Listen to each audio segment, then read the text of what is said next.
A few holy mackerel stories out of Midtown Manhattan today. We know the future will be forged by deeds and not simply words. Speeches alone will not solve our problems. It will take persistent action. So for those who question the character and cause of my nation, I ask you to look at the concrete actions we have taken in just 9 months. On my first day in office, I prohibited, without exception or equivocation, the use of torture by the United States of America.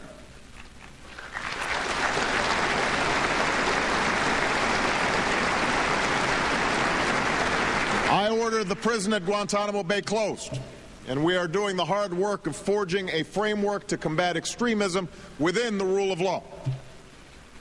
Every nation must know America will live its values, and we will lead by example. From here on. That was the president today speaking before the UN General Assembly. But if you thought those shots at the previous administration weren't all that subtle, here's how we're going to do things differently, everybody. If you thought that was not too subtle, wait till you hear what he said about other countries. Sadly, but not surprisingly, this body has often become a forum for sowing discord instead of forging common ground. A venue for playing politics and exploiting grievances rather than solving problems.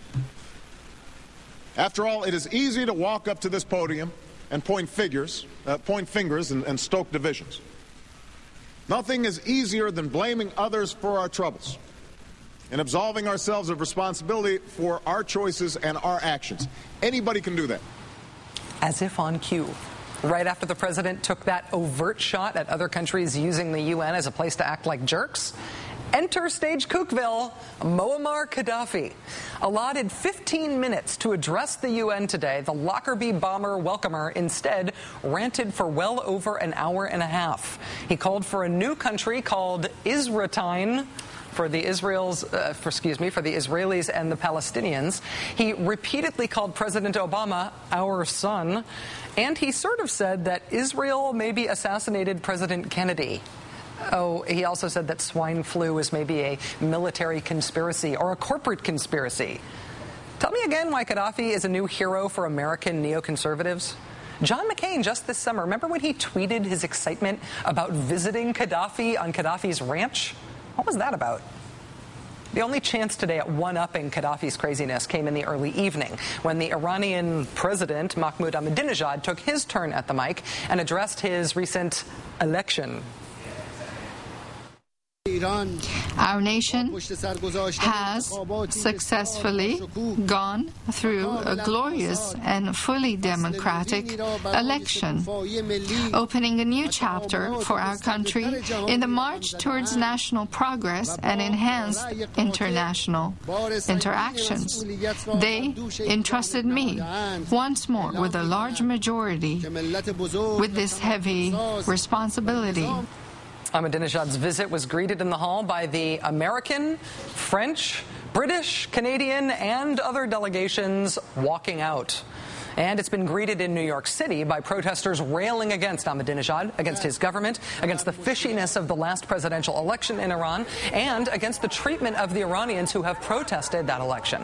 Tomorrow, activists will unfurl a mile-long banner in Iranian opposition green along the Brooklyn Bridge. They're also planning on cheering at the Empire State Building when it lights up green tomorrow night at sunset. The green lighting isn't being done specifically for the protesters. It's for the anniversary of The Wizard of Oz. But the protesters are happily celebrating the coincidence anyway.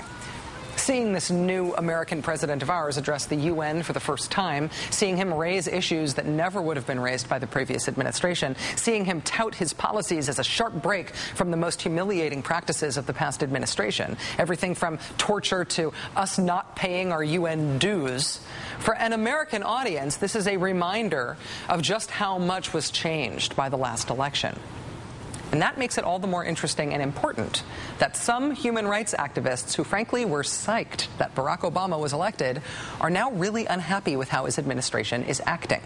very unexpected politics from very unexpected sources. If you want a sense of just how unexpected this all is, consider that my interview on this subject, which is next, is with a 7-time NBA All-Star. Tracy McGrady is my guest next. I will explain. Stay tuned.